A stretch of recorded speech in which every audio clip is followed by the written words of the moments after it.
Yo, what's up guys? In this video, we're gonna break down point play from Carlos Alcaraz against Rublev. All right, let's get straight into it. So Alcaraz serves down the tee. Let's take a look at Rublev's return footwork. So he takes one step forward, kind of like a gather step. Then he goes into his split step. He split steps. He goes and takes a step out to the side with his right leg, his right foot. He pivots his toes to the right side and he pushes off the right foot. And let's see the timing of when he pushes off. He pushes off the right leg. He makes contact. Then the left leg touches the ground. You can clearly see it. You can clearly see it. The left leg touches. This is a commonality that you're going to see with all of the top returners. They literally do this almost every time that they can, right? So this is something that you can immediately apply and check your footage and see, do I do this or do I not? And you can improve that literally today. Let's keep going.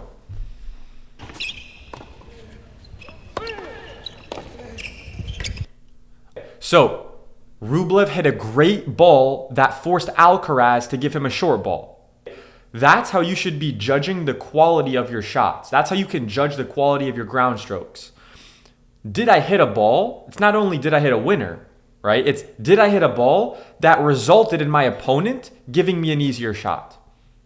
That's how you got to be thinking about it and judging yourself in terms of your ground strokes. Now, he got a short ball. Rublev got the short ball.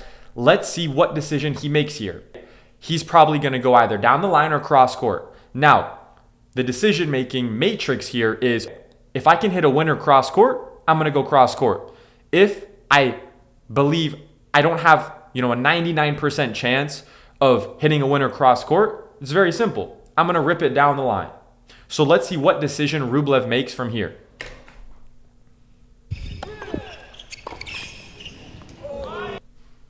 So he went cross court and really pulled the trigger on the cross court ball. That takes guts because Alcaraz was already in that corner. I would argue based on the fact that Alcaraz was literally in that corner. Let's even watch it back again. He gets the short ball. He goes backhand cross and he hit a really good backhand, which forced Alcaraz to hit a one-handed backhand and he missed it down the line. He was close with it, but so with Rublev there, he made a decision because he's able to execute that shot. But from a kind of lower level perspective, if you were in this situation, you should probably go down the line. If your opponent is in this side over here and you're standing over here to hit your approach shot, most likely this guy's going to be able to move to their backhand side better than going to their forehand side like this, right? Because they're already closer there. Now, at this level, at the higher level, Rublev's also factoring in Alcaraz is going to have a forehand on the run if I go down the line, right? So that's another factor. So he probably weighed, I can execute the cross-court ball amazingly, ripping that backhand from the short ball, and I can put him on the run on his backhand, and I would rather have Alcaraz beat me with a one-handed backhand on the run. If he can beat me with that, I'll take my chances there as opposed to getting beat with his forehand on the fucking run, right? Which is going to be really, really good, right? So that's kind of the decision-making process that you can kind of go through for yourself. And let's keep going.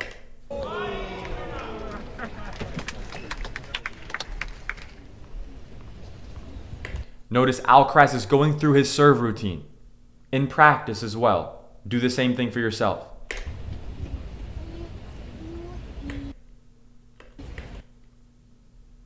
Notice how Alcaraz positions his right foot directly under his body, which is going to help him get a more vertical component driving up on his serve.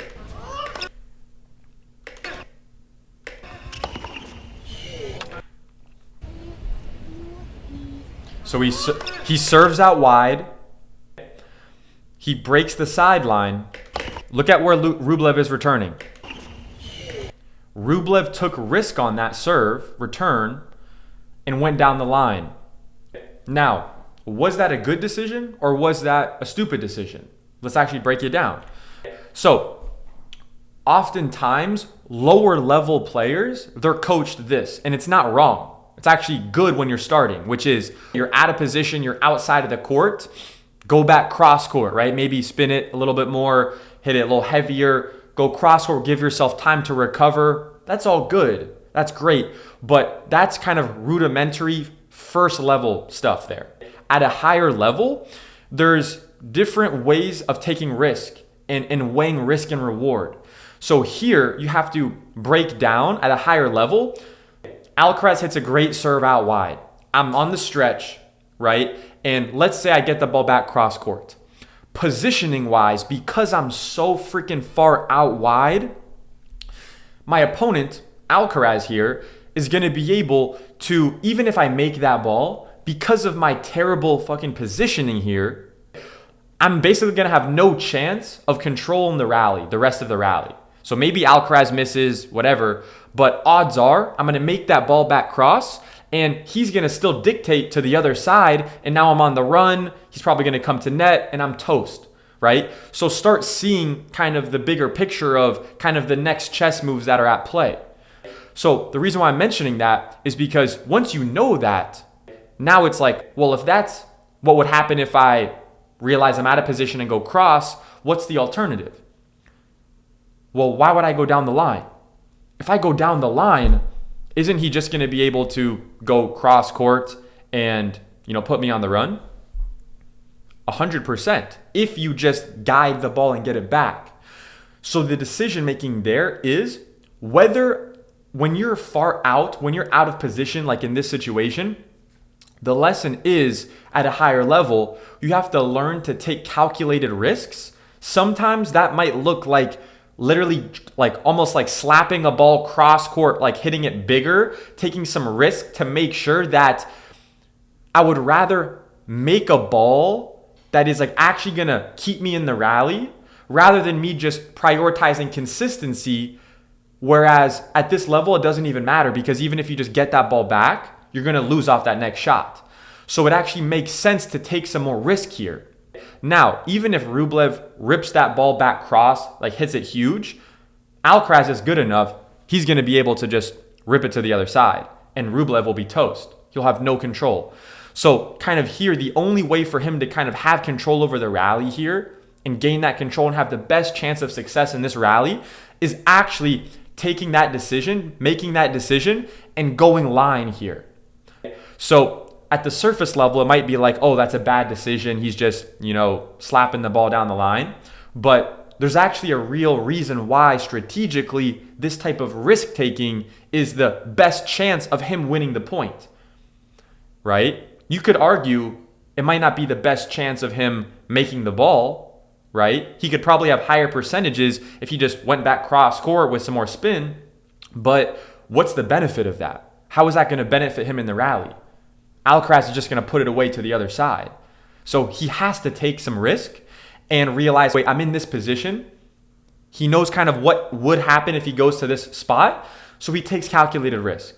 So this is some of the higher level strategy stuff that it starts becoming more prominent higher level in juniors and then especially D1 and then obviously with all the pros. Oh my gosh, why is this fucking thing glitching? Oh my gosh. Why is it doing this, bro?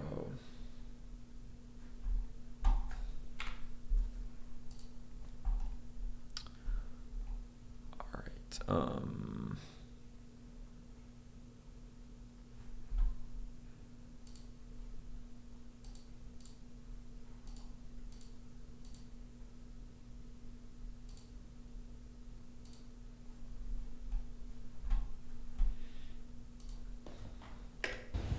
right. Good.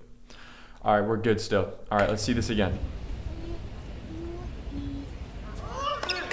So Alcaraz breaks the sideline within the service box, which is an objective goal that you can hit yourself and train with your coaches. Highly recommend training your serve out wide to break the sideline within the service box. That's how you should train your serves out wide.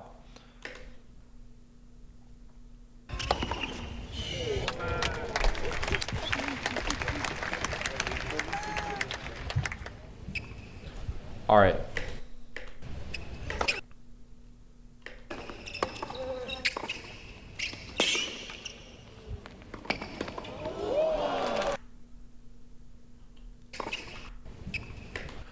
So one thing you can do to immediately start improving your returns and your return timing is training your returns where you're actually getting your body a little bit more close inside the court as opposed to being like way far behind the baseline. What that's going to do is it's going to make it harder in practice to make your returns. You might even feel like crap the first, few days you're doing this. But what you're going to notice a few days in, a few weeks in, a few months in of doing this and returning tighter into the court, maybe even a step or two inside the baseline, maybe even a lot more, depending on the level of the server, you're going to improve your timing drastically. And then when you get into points, right? When you get into, your match play, you can stand where you normally stand, right? And you're going to have a lot more time and you're going to feel like the ball's coming a little slower. So that's one thing you can do to start kind of improving your returns, all right, is train your returns, not just standing where you normally do, but actually training your returns where you're actually more up than usual into the court.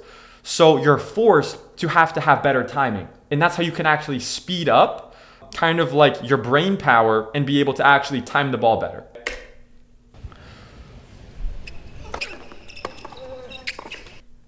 Notice how he went deep middle for his return.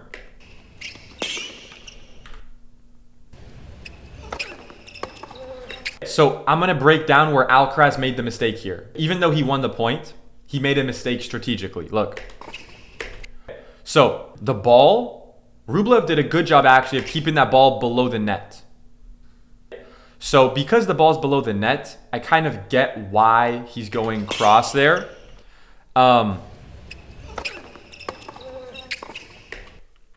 Yeah, so that was actually a pretty good shot by Rublev. However, actually, let's see. Because initially I was thinking Alcaraz should have gone line there, but I didn't realize how low that ball was. So if the ball was a little higher, he could have gone down the line and that would have been a better option for sure. Because it was lower, I kind of get why he went cross court, but he just didn't feel the ball that well there. And Rublev honestly just hit a really good shot, able to kind of pick it up and get it like low to his feet. I still think Alcaraz, his job there, when he saw that ball floating and coming to him, is your job is, I got to catch that ball before it drops, so I got to really close in tight, right? And make sure that, because like I said, strategically, I wanted him to go line there. But to do that, you got to catch the ball a little higher. So I'm thinking like he could have gone down the line here at this contact point that he made here, because he actually has quite a bit of space in front of him as well. He's not like too tight to the net where he won't be able to like get it over. So yeah, I do think that I would have prioritized keeping the ball deep on the volley instead of trying to go short angle, because Rublev actually hit like a really good shot, keeping it pretty low to him. So yeah, and he just didn't really feel it that well. But yeah, Rublev did a good job there, and then yeah, Alcaraz hit a good shot. So let's see, what could have... So look, this is what Rublev could have done here better, because Alcaraz anticipated this. Alcaraz anticipated that Rublev is going to go line here, right? This is the open court, makes sense, just thread the needle and boom, go line here. Now, say you're in this particular spot, right, and you're Rublev, and your opponent, Alcaraz, gives you a floating ball here, and he's at the net, and you're making contact here. In general, yeah, go down the line here. However, if you're playing somebody who moves fast and has good anticipation skills, like let's say they're, I don't know, above a 9 UTR, 8, 9 UTR, depending on their age and stuff, but in general, let's just say they're above a 9 UTR, and they're starting to kind of learn some higher level anticipation. Another method that you could do here, like if I was concerned about this dude might be able to do some type of reaction play like Alcaraz did here, it's very simple. I want you to take a guess. What should he do? What should he do here? What Rublev could have done is Rublev could have ripped it right at Alcaraz's chest. That would be a very difficult shot to execute, right? Maybe he makes a reaction play and can still get it back, but that is a surefire way to make it almost undeniable to win the point, where you just crush it right at the guy's chest. And that's a totally legitimate shot, no matter what anybody says. All right? Totally legitimate shot strategically to rip it right at your opponent's body. So that's what you can apply for yourself.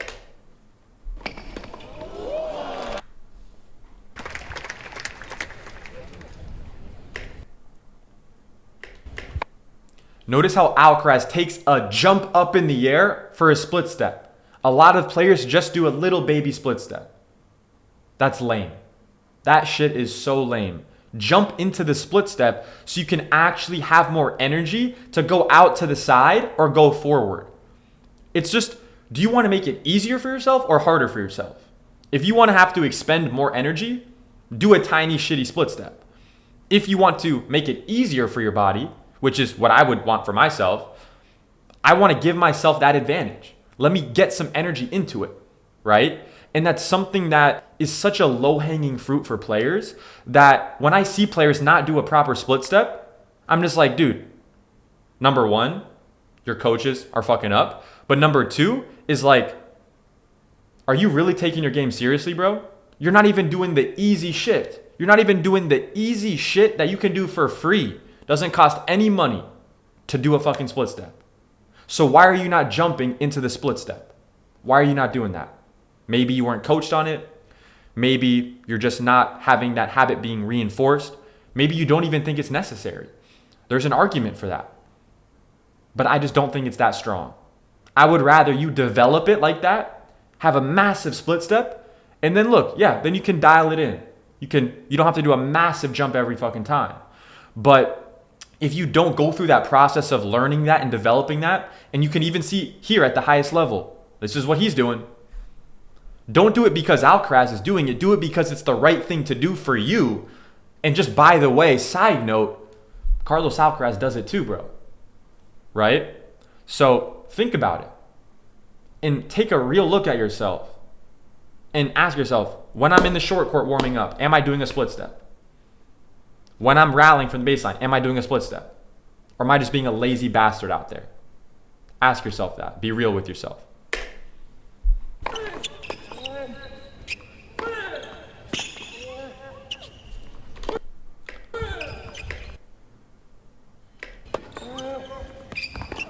Good open stance from Rublev.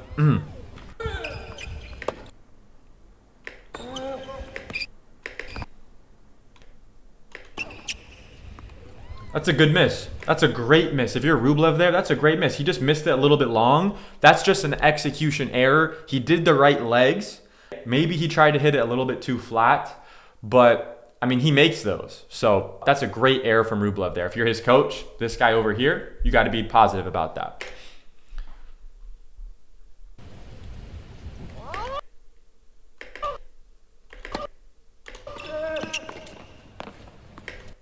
Open stance.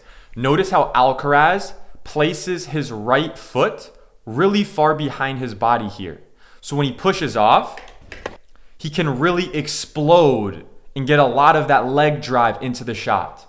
Because you want to generate your power from the ground up. That's what the best players do. Yes, they have the right technique. Yes, they have the right biomechanics for their upper body. But if they're not generating a ton of force from the ground, it's just not going to transfer. It's not going to translate. So that's something you can also copy for yourself, is make sure you get your right foot like behind your body a lot so you can really load and explode on the open stance.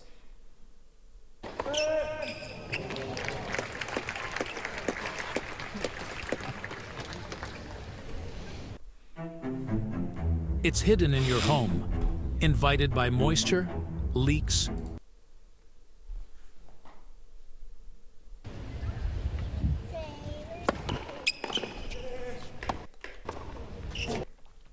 textbook play right here. Let's take a look at this play. Rublev serves out wide. Look at his shoulder, elbow angle. Rublev's shoulder, elbow angle is oriented this way, what you can look for your own serve is, see, do my shoulders replicate this? Do I see my chest? If I take a camera angle from the back view, would I see my chest? Right? Would you see your chest a little bit like here? Or are you more like this? Or are you more turned? So you can check that for yourself. And see if your shoulder angle like this, your shoulder elbow angle is tilted here, or if it's flat in a line like this. Flat in a line like this. The shoulder elbow angle is like this, slanted, or is it more flat here? And that's something that you can start to modify technically on your serve. So he serves out wide, Alcaraz returns, and notice how Rublev doesn't take 20 steps back to try to give himself more time. He stays tight to the baseline, little inside the baseline, because he wants to take time away from his opponent. Because if he takes some steps back and just hits the ball down the line like he would have here, Alcaraz would have for sure been able to get to that ball. So the lesson there is, what you can replicate is you hit your good serve, let's say it's out wide like here, you hit your good first serve, stay tighter to the baseline on that first ball, that serve plus one combo, that will help you execute it to a higher degree, assuming you can time the ball and all of that, right?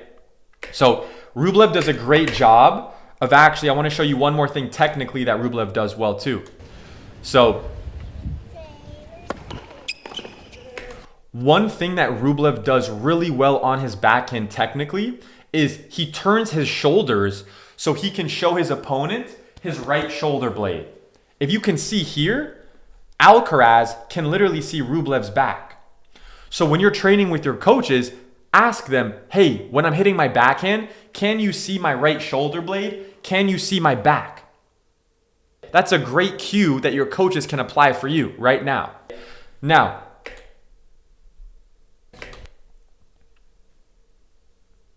notice how when he starts on his backhand, we're going to even go back again.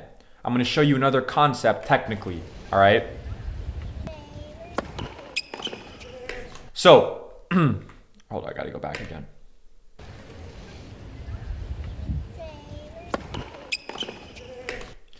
So one thing technically that you can replicate on your backhand that Adrey Rublev does is very simple. Look at his left elbow here. You see how his left elbow has a little bit of bend in it. His left elbow has a little bit of bend, all right? By the way, I'm looking pretty jacked right now. So his left elbow has a little bit of bend in it. Now, when he goes to the ball, his left elbow goes from bent like this, and then he straightens the elbow as he goes to the ball. So the left elbow starts a little bit bent, doesn't have to be like this, just a little bit of bend right here. And then as he goes to the ball, the left elbow goes completely straight. So this is called having a long lever arm in your ground stroke. So take a look at contact here. Hold up, let's do slow-mo again so you can see it.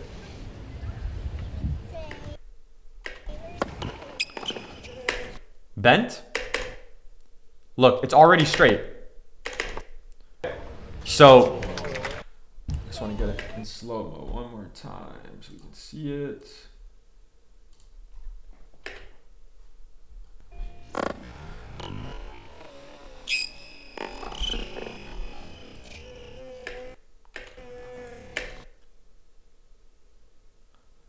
So if you actually notice, when he starts to turn, his elbows are actually almost straight, and then he bends the left elbow just a little bit when he gets fully turned with the edge of his racket facing forward. Now, as he goes to it, it's bent. Now it starts to extend, starts to get straighter. Look at that. His left elbow is completely straight now. He goes from bent to straight. It's completely straight at contact. Look at it. Completely straight at contact. You can apply that for yourself as well. If you can do this, it's going to help you feel a lot more drive through the ball, and you're just going to be more biomechanically efficient. Versus if you're hitting your backhand with T-Rex arms like this, you know, you can still do that. You can master garbage, as one of my mentors, Rick Macy, said. But imagine if you could get your arms more extended at contact. You're going to have a longer lever, which means you're going to get more force into it. So that's something you can replicate for yourself too. Boom. And he makes it. Very good. Very good. All right, let's continue.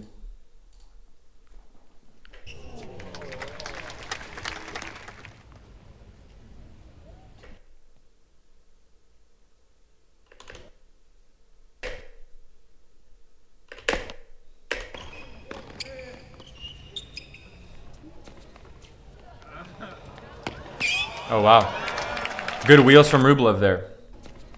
But let's talk about this shot here. I want to talk about the pickup. So here's how you technically do a pickup. Here's how to pick up the ball when you do a half volley correctly. So notice how what Rublev did, and we're going to slow-mo this.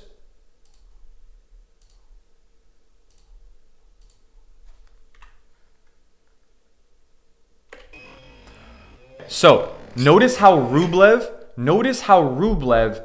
gets his racket. He lines it up basically right on the ground. So he first puts his racket, boom, right on the ground, and then he goes up. It's a pick up, pick up. So look at how he gets his racket level, not tilted forward, not tilted up like a slice, level. Look. If you were to look at this from a side angle, his racket would look like this. It's not slanted up like a slice. It's not tilted over. Most people, they try to go too much like a slice and they try to chip down. They try to chip down on it. Huge mistake. Huge, huge mistake. Angle it, instead of like this, like a slice, angle it more flat, like completely flat, just like you're setting a wall. And all you're going to do is you're just going to pick the ball up. You're just going to lift the racket up to time the ball. Look at him. He lets the ball come up. He lets the ball bounce off his strings. So this is even more basic. He's even going more to the fundamentals of let the ball bounce off your strings on this shot. And then he goes up a little bit with the racket. So the most basic version of it is literally just set the angle of the racket like that and let the ball bounce off your strings. Now, if you want to have a little bit better feel with it, he didn't really execute it that well, but nonetheless, his start of preparation was good. So what you can replicate is set the angle of the racket straighter here, get the racket literally on the ground, and then let the ball bounce off your strings and then lift up a little bit. That's all you got to do on the pickups. So it's really important to understand that it's a pickup, not a chip down. Very important. Make sure you're working on that with your coaches. All right, let's go back to...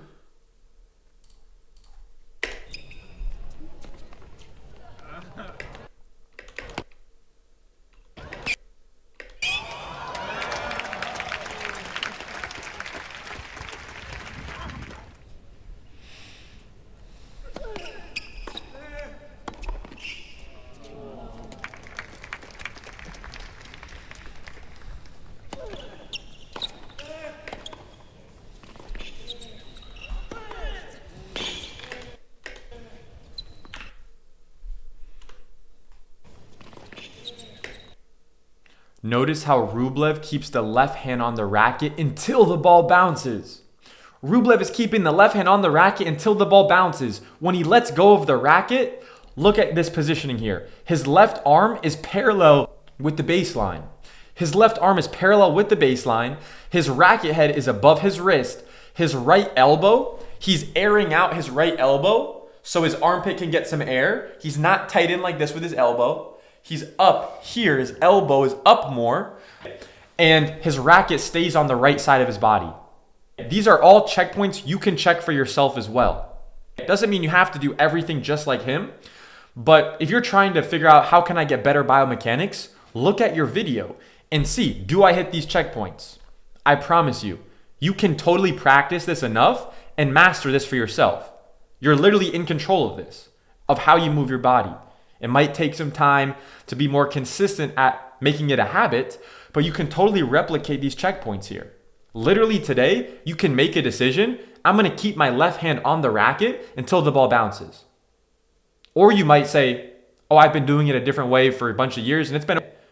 But that's why you're fucking stuck. That's why you are where you are. Because you're not continuously evolving your game and you're not taking full ownership of small things like little technical things, right? If you're not where you want to be, why are you not optimizing your technique so that you can hit a better shot? So you can be more consistent with your preparation. Like, it's just a no-brainer, right? That's why also, like, as a coach, if you can master being able to translate the modern ATP style technique to players, that's a very high leverage activity for you.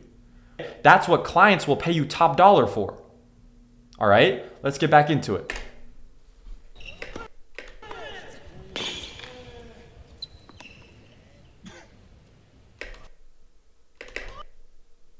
Notice Carlos Alcaraz. He pushes up from the ground and his chest is facing directly up to the sky as he pushes up. These players, they're not actively thinking about that, but it's something to look at in your video footage to make sure you're hitting that checkpoint.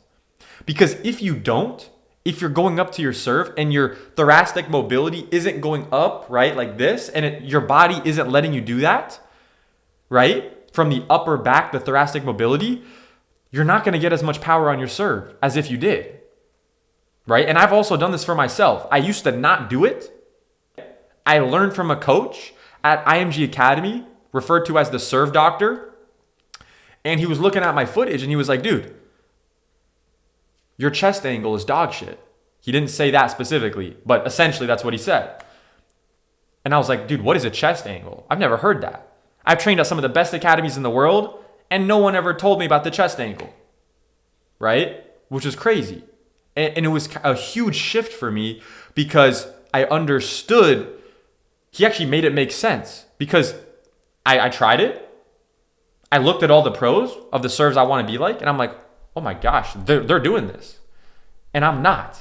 And I've had no coach ever tell me to do that before that time, right?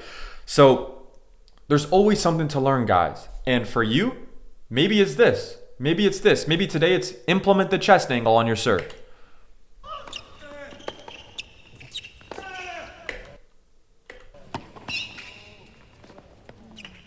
That's a good miss, though. He went cross court. He missed it a little bit deep. That's a good miss from Rublev.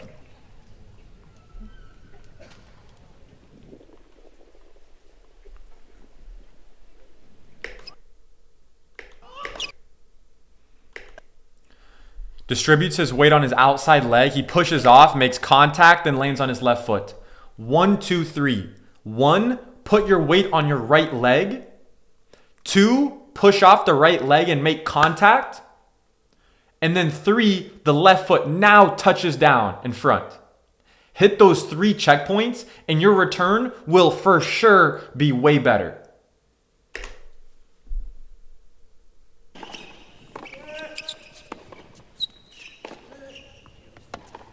Good open stance. Good cross. Cross court, go cross. He went line. It's wild. Look, look, look. Notice how I just said that. I've never watched this footage before. And I knew, bro, you got to go cross there. Let's take a look again. Let's take a look again.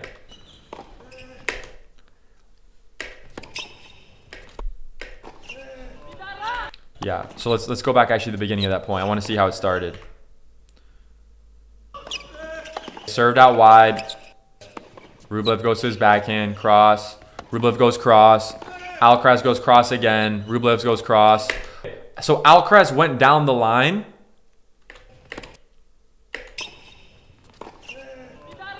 Yeah. So look, maybe he's just trying to go to Alcaraz's backhand. He doesn't want to hit it to Alcaraz's forehand. I get that. But strategically, you're going to leave yourself open for wounds like that if you go back down the line there. Maybe it's he just wants to go to his backhand. But what Rublev could have done there is Alcaraz goes down the line and he didn't execute a really good shot. At the pro level, that's a pretty shitty change of direction, in my opinion at least. So what Rublev could have done better is take more space away and time away by moving diagonally forward. Let me make sure the cursor is here. By moving diagonally forward this way up to the ball, instead of just moving laterally, because now you're giving your opponent more time to react. All right. So here, what Rublev could have done is just go cross court, and then from there, then you can figure out a time to go down the line. But the shot that he hit down the line actually kind of exposed him in a big way. And I'm surprised Alcaraz didn't go cross there, but he went really good shot down the line and yeah, went behind him there, which is a good play by Alcaraz.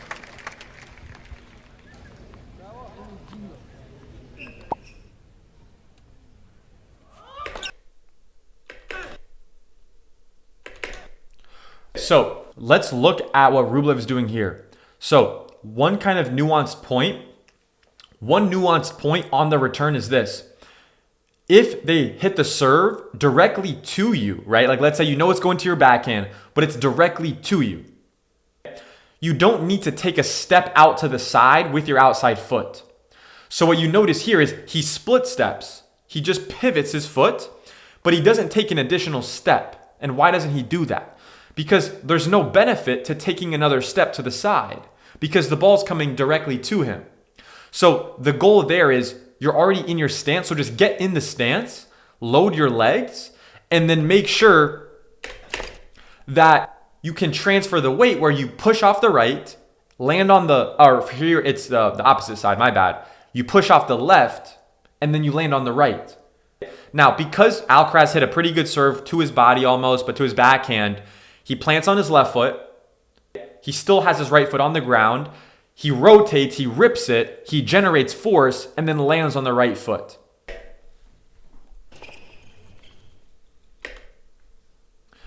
So, it's interesting. They just put these markers up. Interesting. I like that. So, this is a good situation actually. So, where will Alcaraz hit? So, he could go inside out, he could go inside in, he could go drop shot, he could go drop shot cross, drop shot line. Let's go back. I want to see this in full speed, and then we can make a decision there. Big serve, short ball. So this is awesome because he got the short ball. He earned the short ball from hitting a really good serve. So having a great serve is going to result in getting an easier first ball.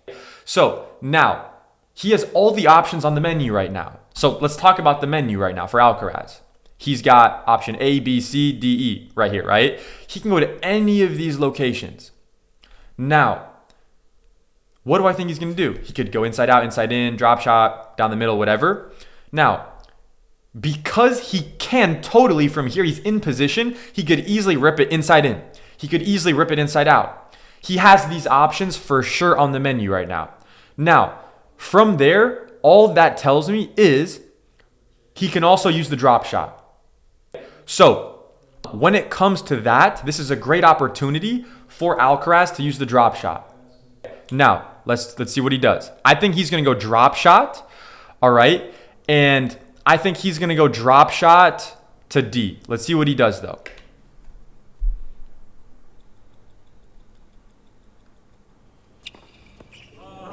Interesting. That's a good shot. So he faked, yes, he's going to rip it. He changed the grip. He's now showing his opponent that he has a continental grip. Now, if you're Rublev, and you can actually see this, Rublev is anticipating the drop, and he actually starts to sprint forward. You can see it here. He's literally starting to sprint forward, right? Look at his shin angle. It's really aggressive going forward because he's trying to go forward, right? And Alcaraz is thinking this is like 3D chess right here. He's like, this is a perfect opportunity that I could use a drop shot. So now let me not only step one, fake that I'm going to rip the ball. Step two, I'm going to fake that I'm going to drop shot. And step three, now I'm going to do kind of like that Federer shot where I go not drop shot, but forehand slice down the line. Very high level stuff. But just you first have to understand the decision making and the options that you need to have on the menu to make this work. right? If you don't fake the first thing, if you don't fake the second thing, this isn't going to work that well, right? But he did those checkpoints, and that's why this worked incredibly.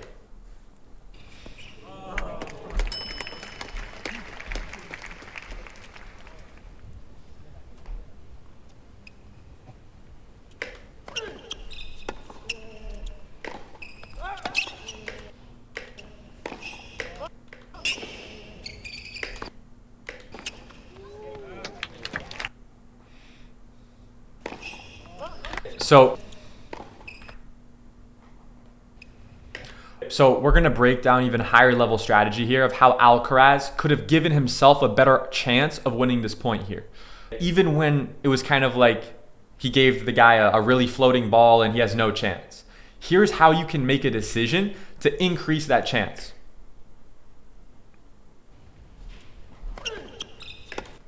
So Alcaraz returns. Rublev hits a good ball down the line. He goes cross. Rublev goes big shot down the line. He has full control over the point now. He floats it. Rublev, look at all the steps he's doing there. Look at the adjustment steps. Look at how Rublev is going forward with the toe pointing forward. He's literally only on his right leg when he's hitting the swing volley. Look at his left leg, bro. It's in the air. He's doing that because he's really balanced on his right leg and he's confident having weight on his outside leg. So first of all, you got to have weight on your outside leg when you're hitting these shots transitioning forward. Now, let's talk more importantly about what Alcaraz can do here.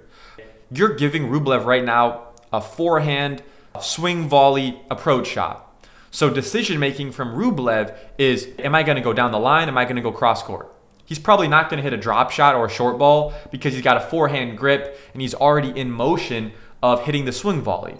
So what can Alcaraz do here? You got to think, if I was Rublev, how would I make this decision? If I can hit a winner cross court, I'm going to go cross court. If I think for sure I can hit a winner. If not, simple, I'm going to go down the line. Based on the fact that if you're Alcaraz, I'm standing right here in the court. He has the entire court, cross court open, and it's a high floating swing volley, which is one of the most aggressive shots you can hit. And he's making contact way above the net. So he can basically do whatever he wants here. You have to anticipate, dude, he's going to go cross court for sure. Right? So if you're Alcaraz, at this moment, you have to anticipate and make a guess. And say, hey, look, I'm either going to stay here and commit fully to this and make him just execute that. And if he misses, he misses. If he makes it, he wins it. But if I was Alcaraz, I would think, positioning wise, for sure he's going to go cross. So based on that, whenever that ball's floating there and you see him start to commit to the shot, you have to start sprinting full speed over here. And you have to move as early as you can because he's going to execute this shot incredibly, right? So the only chance you have is if you guess correctly, and now you guessed correctly, in that 50% chance you guessed correctly, now you're actually in position. But if you just kind of take a half-baked approach and you wait for them to hit the shot and then make a decision, dude, it doesn't matter because he's going to execute that ball so well at this level, you're going to have no chance either way. So it's better to kind of make a 50-50 guess play and overcommit to one side here, all right? So, because look, he's actually not too far from the ball and you can see his speed here, right? But imagine if Alcaraz made a decision earlier to make a full sprint and anticipate and guess. At that level, you have to guess and go and take a chance. And then you'll get better at anticipating. You'll get better at, wait, maybe I shouldn't have gone this early, right? But the first step is guess, and then you can adjust. Guess, full sprint, full commit to one side, so you at least have a chance at that side, right? So this is higher level stuff here. It's very nuanced. But that's something that you can also apply when you give your opponents short balls that they're going to be dictating on, where they can basically put the ball away, all right? Because more often than not, they're just going to hit a winner on you and you got no chance. So what you can do is take a guess, sprint fully to that side, and now you have a 50% chance of winning that point. So there you go.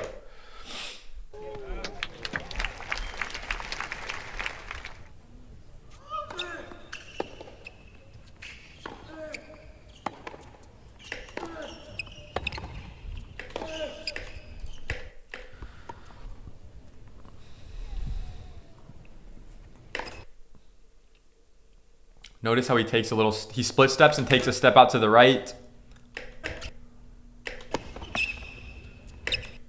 Look at this. Notice how Rublev is literally applying what I just said, I just talked about. He gives a really short ball and he's guessing. In his mind, he's like, Alcaraz could probably hit a winner cross court here with his forehand, which is inside out, but it's still cross court. So I'm going to guess here. And at least because I'm moving early, now I have a chance. Now, if you're Alcaraz, you're going to wait for Rublev to make a decision of where he guesses and where he goes, which he should still do that. And then you go to the other side. So you see he goes one way, boom, go to the other side. Let's see what Alcaraz does. That's what he did. He waited. Rublev, you went here. I'm going to guide the ball and go here. Placement shot. Notice how he didn't crush the ball. Because he understands strategically, I just got to wait. High-level players are going to guess and go one side. And then boom, I'm going to place it to the other side. This is stuff you can apply in your junior tournaments, but you can literally apply this, and it's even more important at the higher levels. Literally at the pro levels. This is what these guys are doing specifically. So apply that strategy to yourself.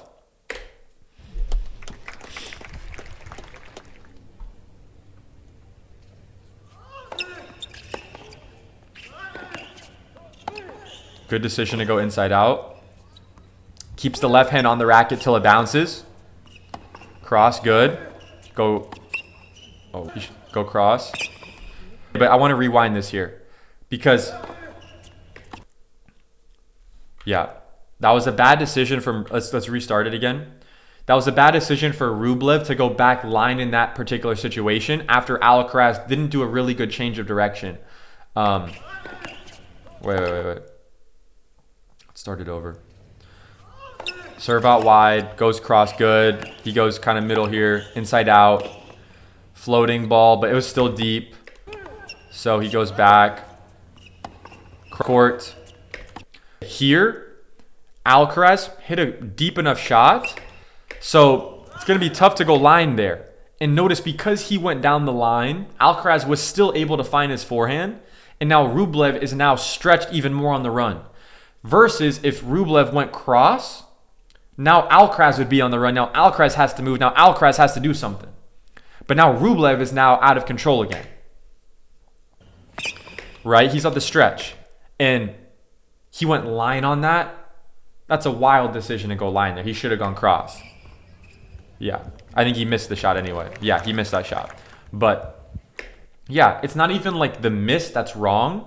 It's that he went down the line there. He should have gone cross there.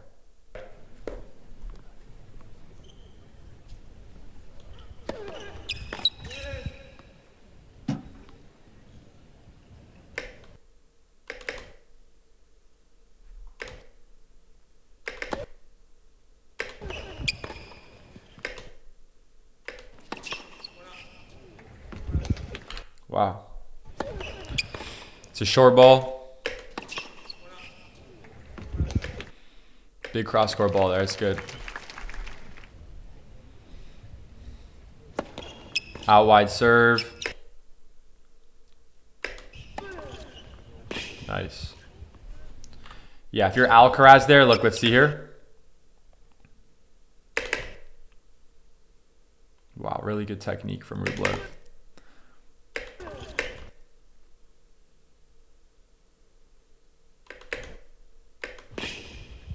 Interesting. I mean, I feel like Alcaraz maybe could have tried to keep two hands on it and go with the two-hander, but maybe it was just too fast for him.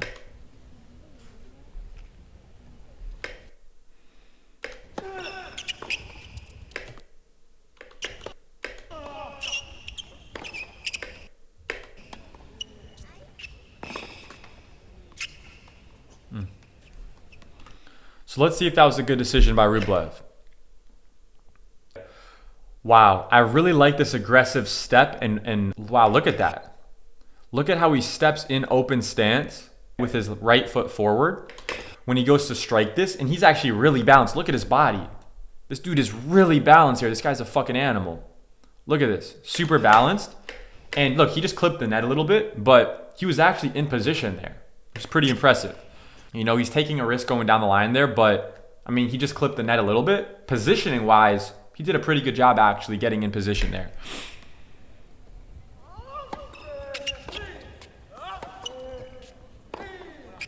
Wow.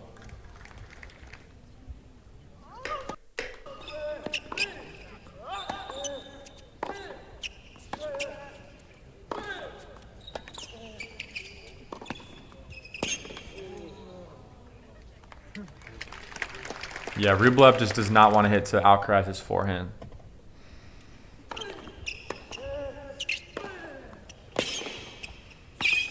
Oh my gosh.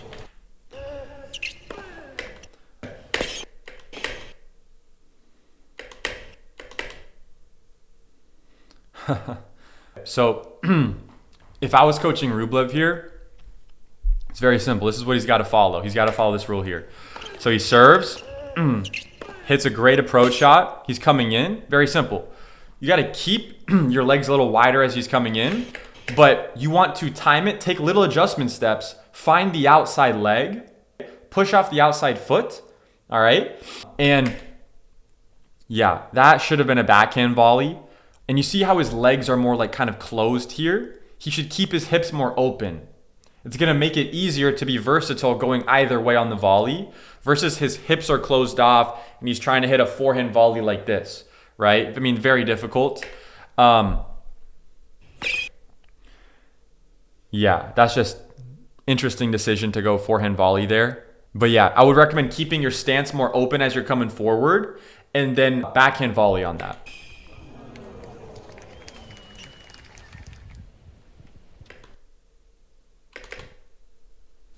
Look at Rublev's aggressive chest angle here. Look at that. He's pushing up. His chest is pointing directly up to the sky.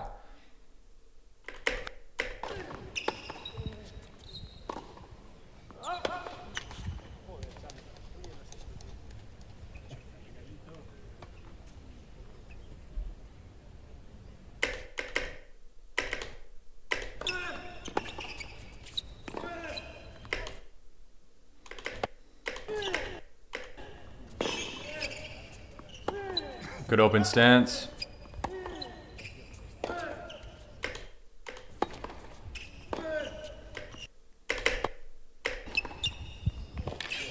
Wow. If you have any questions, let me know. Drop a like, comment, subscribe, and yeah, I'll see you guys in the next one.